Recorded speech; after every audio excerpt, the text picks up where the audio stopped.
Welcome to Bible Lands with Dan Serns. Here we are in the Valley of Elah, the place where David and Goliath faced off. As you may recall, King Saul was trembling because the Philistines who came up from the coastland had a giant named Goliath, who was a powerful giant of a man. And he'd come out and he had mocked the people of God, the children of Israel. He'd mocked the soldiers. He said, "Come out and fight me, anyone." And when David, who'd been shown by God that he was to go and help his brothers, but also to help deliver Israel, when David made his journey here as a young shepherd boy to meet his brothers and bring messages and greetings from home, they scoffed at David, the brothers. They said, "Shouldn't you be back looking after the sheep? Why are you here?" And David said, "Who is this Philistine to defy the armies of the living God?" You know, sometimes we need to have a mental adjustment. We act as if we are weak or we're small or we don't have anything, and we're looking at ourselves and our weakness instead of looking at our all-powerful, almighty, loving Creator, omnipotent God. And David could see through God's eyes rather than human eyes. And he said, "Let me fight him." King Saul said, "Try out my armor." And he said, after trying it out, "This is too much. Just give me a chance. I've protected the sheep from a lion and from a bear.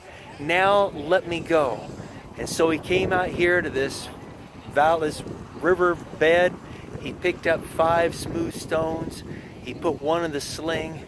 And when Goliath saw this young shepherd boy coming out to fight him, he mocked him again, and he threw back his helmet, and he started to come forward, and David ran toward him, let that sling go round and round, and let that stone go up, sank right into that giant's forehead, knocked him down. Then David ran forward, took his Goliath's giant sword, and took off his head right there.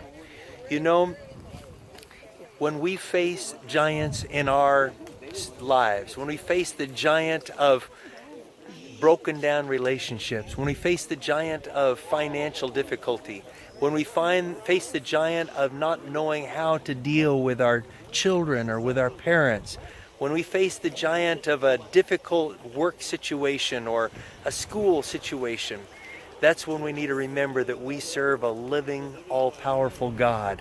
He has the answers. We may not have the answers, but we don't need to cower in fear like Saul and the armies of Israel.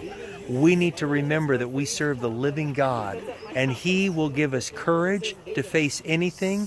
He will give us wisdom to know how to make decisions in a very strategic, precise way, and ultimately, we can see God take down the giants and advance His work, advance His cause.